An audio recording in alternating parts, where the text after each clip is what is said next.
नमस्कार, स्वागत है आप सभी का। मैं हूं आपके साथ ज्योति यादव। चलिए बुलेटिन की शुरुआत करते हैं। राजस्थान में किसानों और व्यापारियों के लिए कृषि उपज मंडी समितियों में अधिकाधिक सुविधाएं विकसित करने के क्रम में मुख्यमंत्री भजनलाल शर्मा ने 24 करोड़ रुपए से अधिक राशि के विकास कार्यों की प्रशासनिक और वित्तीय स्वीकृति प्रदान की है।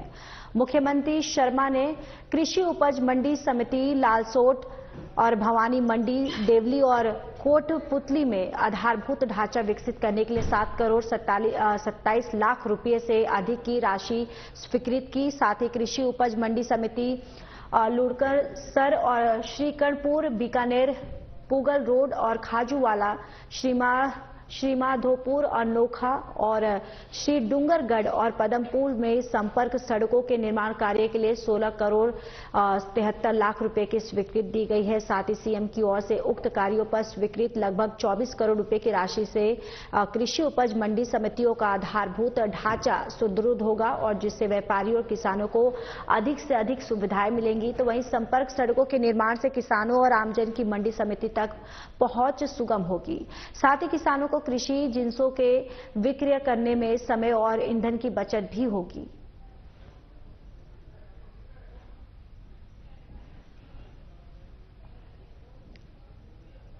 राजस्थान की उप मुख्यमंत्री दिया कुमारी ने पर्यटन विभाग के शासन सचिव रवि जैन और पर्यटन आयुक्त विजय पाल सिंह की उपस्थिति में पर्यटन भवन में राजस्थान पर्यटन नीति और राजस्थान फिल्म पर्यटन प्रोत्साहन नीति को अंतिम रूप दिए जाने के संबंध में आयोजित बैठक के पश्चात पत्रकारों से बात की। इस दौरान उप मुख्यमंत्री ने कहा कि राजस्थान पर्यटन नीति और राजस्थान फिल्म पर्यटन प्रोत्साहन नीति को आसान बनाया जा रहा है। इससे पर्यटन और फिल्म पर्यटन दोनों को बढ़ावा मिलेगा। उन्होंने कहा कि राजस्थान की राजधानी जयपुर में 8 और 9 मार्च को IIFA 25 पुरस्कार समारोह आयोजित होना है और इससे राजस्थान पर्यटन को विश्व में भव्य पहचान मिलेगी। इससे राजस्थान में फिल्मों की शूटिंग में भी बढ़ोतरी होगी। तो वहीं दिया कुमारी ने इससे पूर्व बैठक में विभिन्न बिंदुओं पर विस्तृत चर्चा कर अधिकारियों को बिंदुवार आवश्यक निर्देश दिए।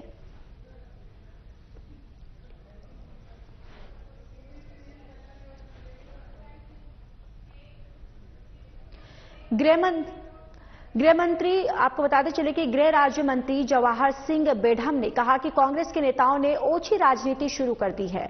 यह भारतीय जनता पार्टी के नेताओं का आपसी मामला है और मामला भी एक झूठी खबर का है। उन्होंने कहा कि इसका जवाब किरोड़ी लाल मीणा ने दिया है और उन्होंने बता दिया है कि उनका कोई फोन टैप नहीं हुआ है और मैं गृह राज्य मंत्री तौर पर कहता हूं कि हमारी सरकार में किसी भी विधायक, किसी भी मंत्री के फोन टैप नहीं किए गए हैं।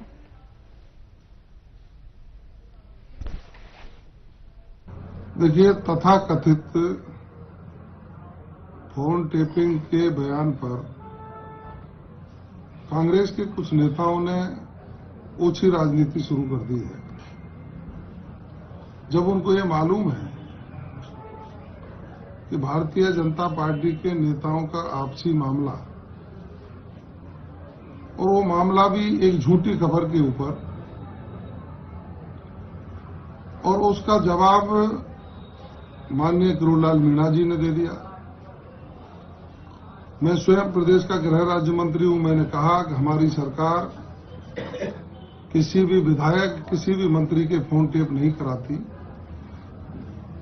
फिर भी कांग्रेस के कुछ बयानवीर नेता, जिनको सिर्फ अपनी उपस्थिति दर्ज करानी है, वो उस मुद्दे को बिना वजह का तूल दे रहे हैं। वो भूल गए हैं जब कांग्रेस के राज में खुद होटलों में कैद थे और उनके ही एक विधायक ने स्पष्ट रूप से प्रेस के सामने आकर के कहा था कि उनके फोन टेप हो रहे हैं, तब ये जवाब नहीं दे पाए थे। अपनी ही सरकार पर हमलावर थे। उस समय के मुख्यमंत्री माननीय अशोक गहलोत जी के ऊपर अनर्गल आरोप लगाए, सरकार को कटघरे में खड़ा किया। लेकिन उस समय इनके नेताओं के जो फोन टेपिंग माननीय अशोक गहलोत जी करा रहे थे, उसका कोई जवाब नहीं दे पाए। उल्टे साथी विधायकों को गुमराह करके उस समय के मुख्यमंत्री अशोक गहलोत जी से गलवैया मिल गए। खबर हनुमानगढ़ से है, जहां good day defence school, Mahadev foundation और भारत के अग्रणी शैक्षिक संस्थान और फिजिक्स वाला के बीच एक ऐतिहासिक साझेदारी की घोषणा बुधवार को की गई। अब हनुमानगढ़ के छात्रों को IIT-JEE और नीट की उच्च स्तरीय तैयारी स्कूल इंटीग्रेटेड प्रोग्राम के रूप में और सिटी कैंपस में उपलब्ध कराई जाएगी। इसको लेकर बुधवार को जंक्शन के एक निजी होटल में प्रेस वार्ता आयोजित कर जानकारियां दी गई। गुड डे डिफेंस स्कूल महानिदेशक गिरीश चावला ने कहा कि अब हमारे स्कूल में स्कूल इंटीग्रेटेड प्रोग्राम के माध्यम से छात्रों को IIT-JEE और नीट की उत्कृष्ट तैयारी मिलेगी और इससे ऑनलाइन और ऑफलाइन हाइब्रिड लर्निंग और मॉक टेस्ट, उन्नत अध्ययन सामग्री और विशेष रणनीति प्रतिभागिशाली छात्रों के लिए विशेष छात्रवृत्ति योजना है। व्यक्तिगत मार्गदर्शन और डाउट सॉल्विंग सेशन भी होंगे।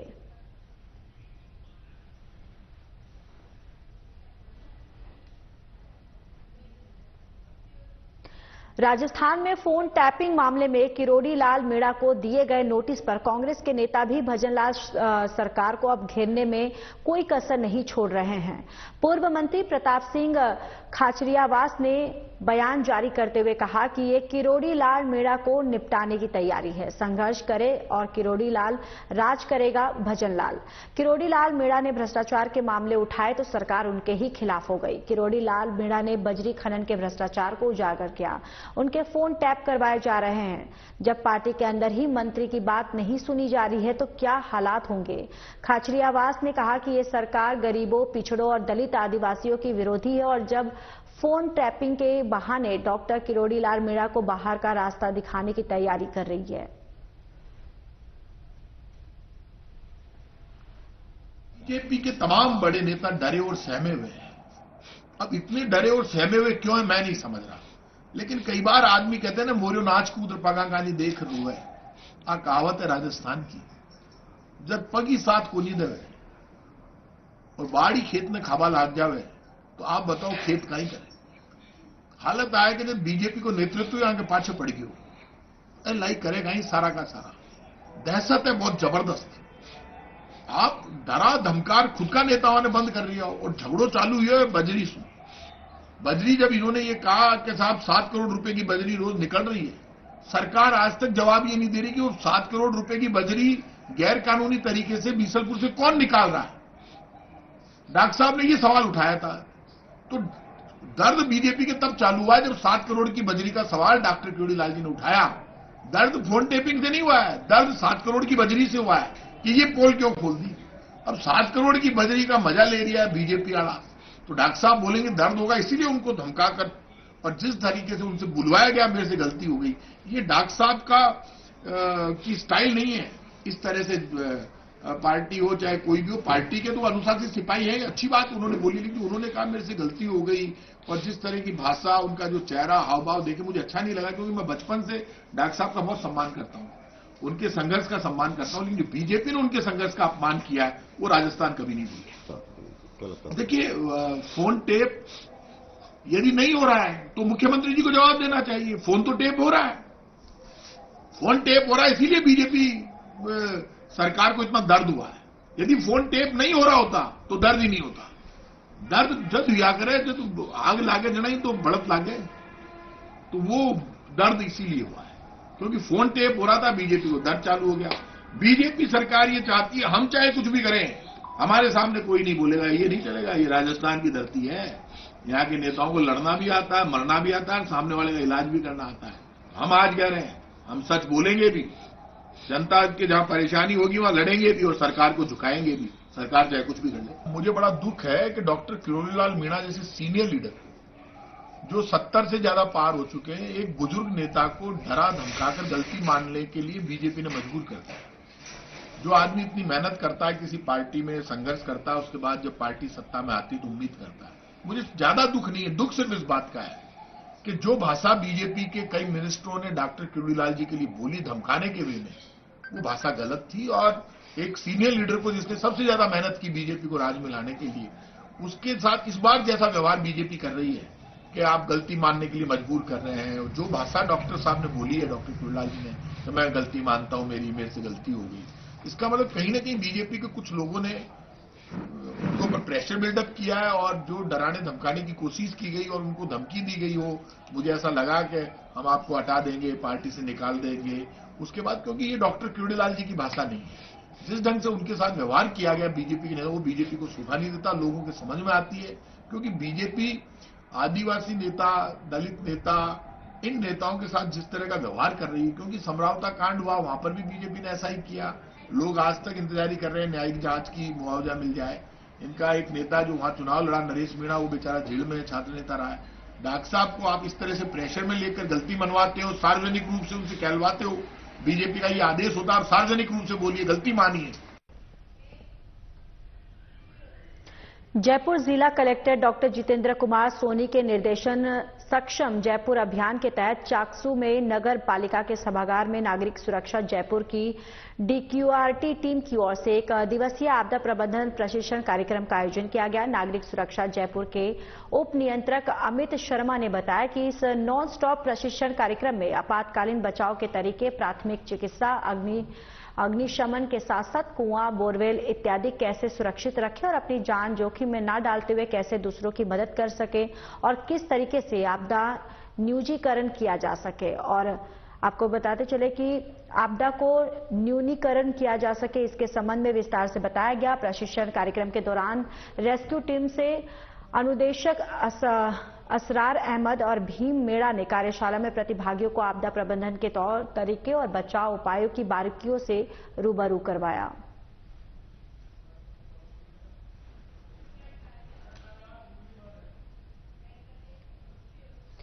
बीजेपी प्रदेश अध्यक्ष और राज्यसभा सांसद मदन राठौड़ ने बताया कि प्रधानमंत्री नरेंद्र मोदी ने प्रत्येक बैंक रहित और परिवार को बैंकिंग सेवाओं से जोड़ने के लिए 2014 में राष्ट्रीय वित्तीय समावेशन मिशन की शुरुआत की और इसका परिणाम ये हुआ कि जनवरी 2025 तक देश भर में 54.58 करोड़ से अधिक जनधन खाते खोले गए हैं, जिनमें 55% खाता धारक महिलाएं हैं। मोदी सरकार की ओर से विभिन्न वंचित वर्गों के लिए प्रधानमंत्री जीवन ज्योति बीमा योजना, पीएम सुरक्षा बीमा योजना, अटल पेंशन योजना, मुद्रा योजना और स्टैंड अप इंडिया और प्रधानमंत्री विश्वकर्मा योजना जैसी कई योजनाओं को शुरू किया गया। इसी योजनाओं से आमजन को सीधे लाभान्वित करने के लिए प्रत्येक परिवार को बैंकिंग सेक्टर से भी जोड़ने का ऐतिहासिक कार्य किया गया है। इसके लिए वित्तीय समावेशन मिशन के तहत 2014 में ही प्रधानमंत्री जनधन योजना को शुरू किया गया। राज्यसभा सांसद मदन राठौड़ के सवाल के जवाब में वित्त राज्य मंत्री पंकज चौधरी ने ये जानकारी दी।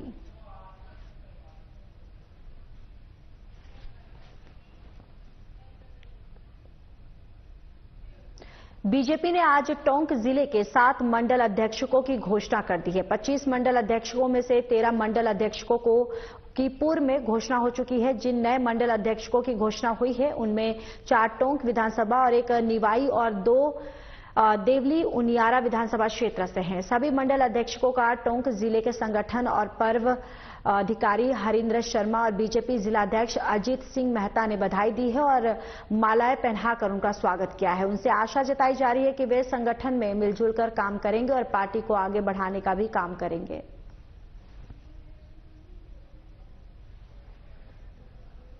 भारतीय जनता पार्टी संगठन पर्व को लेकर आज टोंक जिले के 25 मंडल अध्यक्षों में से 13 मंडल अध्यक्षों की पूर्व में घोषणा कर चुके हम निर्वाचन की और शेष 12 मंडल जो थे उनमें से 7 मंडल अध्यक्षों के निर्वाचन की आज हम विधिवत रूप से घोषणा करते हुए उनकी घोषणा की है।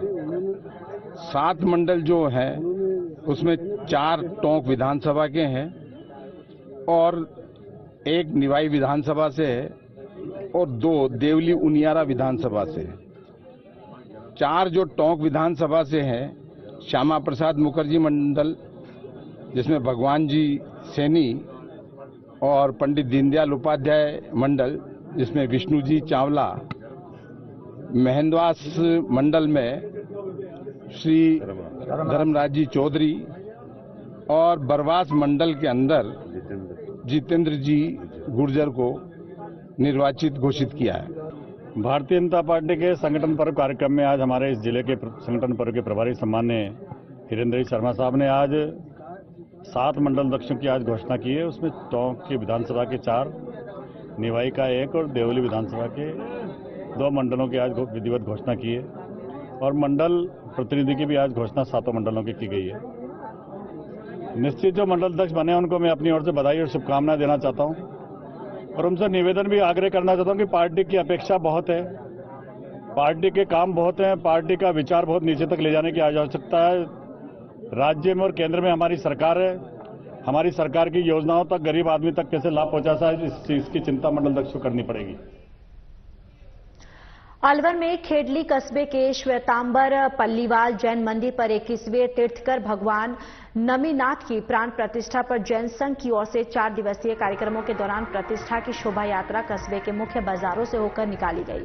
कार्यक्रम के दौरान पल्लीवाल रत्न व्याख्यान वाचस्पति परम पूज्य श्री मणिशंकर सागर महाराज साहब के सनाध्य में प्रतिष्ठा की शोभा यात्रा कस्बे की पल्लीवाल जैन धर्मशाला से शुरू की गई, जो बैंड बाजे के साथ निकाली गई। शोभा यात्रा में जैन समाज की महिलाओं ने कलश यात्रा के साथ भाग लिया। इस दौरान बाजार में अनेक जगहों पर पुष्प वर्षा से शोभा यात्रा का स्वागत किया गया। नाचते गाते हुए ये यात्रा कस्बे के कठुरमर रोड बाजार, पुरानी अनाज मंडी, मेन मार्केट और बजाजा बाजार से श्वेतांबर जैन मंदिर होकर वापसी पल्लीवाल जैन धर्मशाला पहुंची। धर्मशाला में दोपहर 1 बजे स्नानत्र पूजा और 18 अभिषेक पूजन का आयोजन किया गया। रात्रि को 108 दीपकों से आरती का आयोजन हुआ और संगीत कलाकारों की तरफ से भक्ति संगीत कार्यक्रम का भी आयोजन किया गया।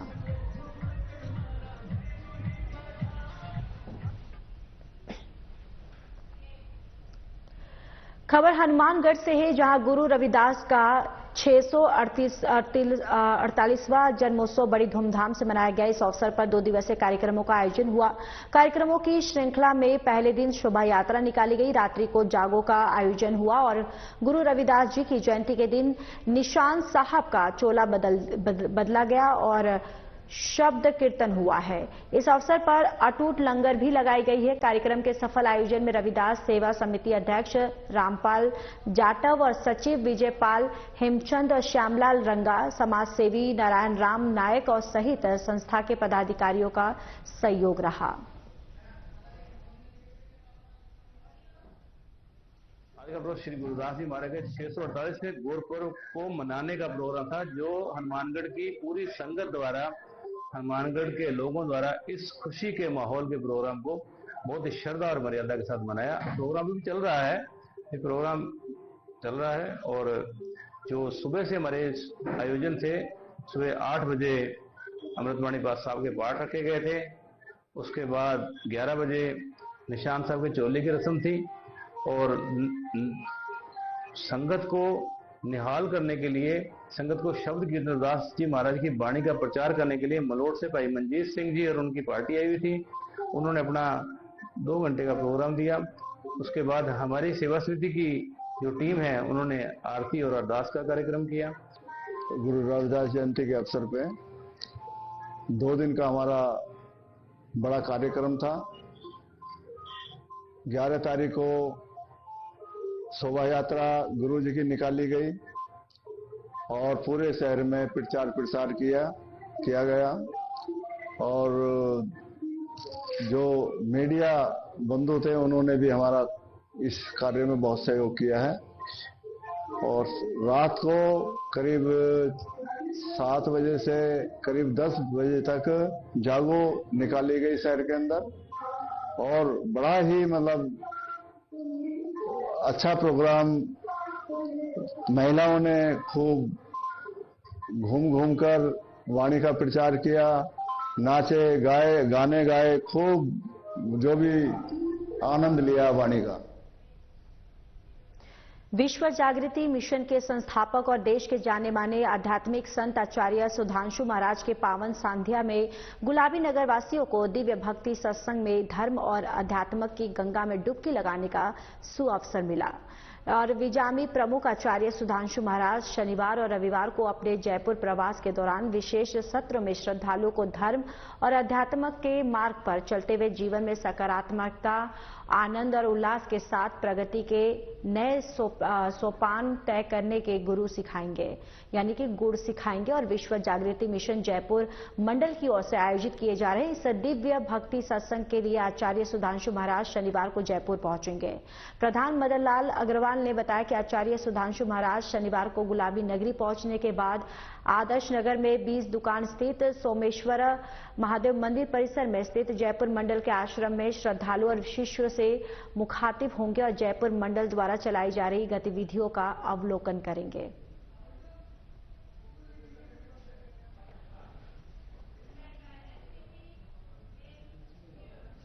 मुख्यमंत्री भजनलाल शर्मा के आम जन को बेहतर सुलभ स्वास्थ्य और उपलब्ध कराने के लिए चिकित्सा स्वास्थ्य मंत्री गजेंद्र सिंह और खीवसर ने निर्देशन में प्रदेश में लगातार मातृ और शिशु स्वास्थ्य सेवाओं को ठीक करने और बेहतर बनाने के लिए लगातार कवायद जो है वो जारी है। इससे राजकीय अस्पतालों में आमजन को गुणवत्तापूर्ण सेवाएं सुलभ हो रही है। हाल ही बयावर जिले के राजकीय अमृत कौर चिकित्सालय में गत 10 जनवरी को एक प्रसूता ने 4 नवजात को जन्म दिया। प्रसव समय से लगभग 1 महीने पूर्व जन्मे इन नवजात का वजन स्वास्थ्य मानकों के अनुरूप कम था और जन्म के समय नवजात शिशुओं का वजन क्रमशः 1.5 किलो और 1.3, 1.2 और 1.7 किलोग्राम था। कम वजन के कारण इनका जीवन खतरे में थे और इसे देखते हुए डॉक्टर विद्या सक्सेना और उनकी टीम द्वारा सफल प्रसव के बाद कम वजन के चारों नवजात को special newborn care unit incharge doctor MS Chandawat की विशेष देखरेख में उपचार के लिए भर्ती किया गया।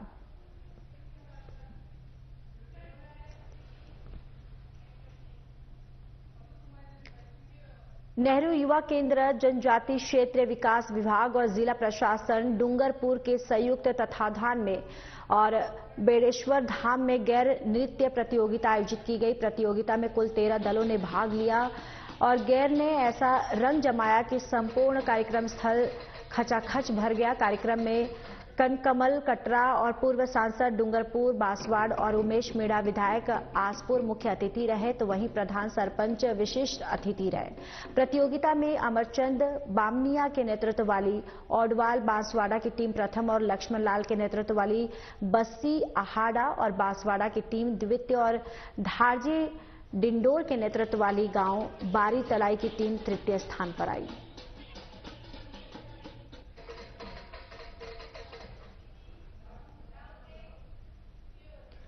खबर हनुमानगढ़ से है, जहां पुलिस अधीक्षक अरशद अली के निर्देश पर चलाए जा रहे जीरो टॉलरेंस अभियान के तहत पीली बंगा पुलिस ने बड़ी सफलता हासिल की है। पुलिस ने अमृतसर जामनगर भारतमाला रोड पर जाखड़ा वाली के पास से एक ट्रक में छिपाकर ले जाई जा रही अवैध शराब की बड़ी खेप पकड़ी है। पुलिस थाना पीलीबाग बंगा के उप निरीक्षक हरबंश लाल और उनकी टीम ने गश्त के दौरान एक ट्रक की जांच की गई। इस दौरान ट्रक में पराली के नीचे छिपाकर रखी गई और पंजाब निर्मित अंग्रेजी शराब की 845 पेटियां बरामद हुई। तो वहीं अवैध शराब की बाजार कीमत करीब 75 लाख रुपए आकी गई है। पुलिस ने मौके से 21 वर्षीय विजेंद्र उर्फ विजय को गिरफ्तार कर लिया गया है।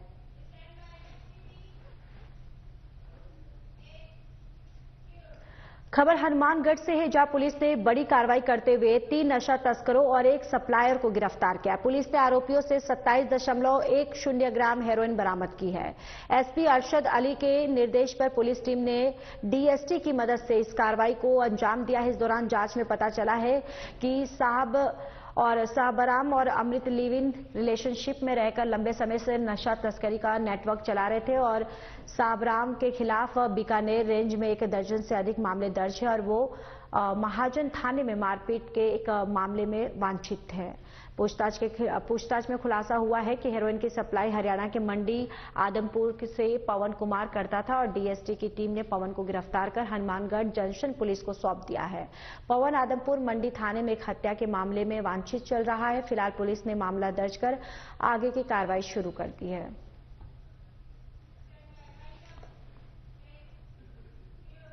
फिलहाल इस बुलेटिन में इतना ही। नमस्कार।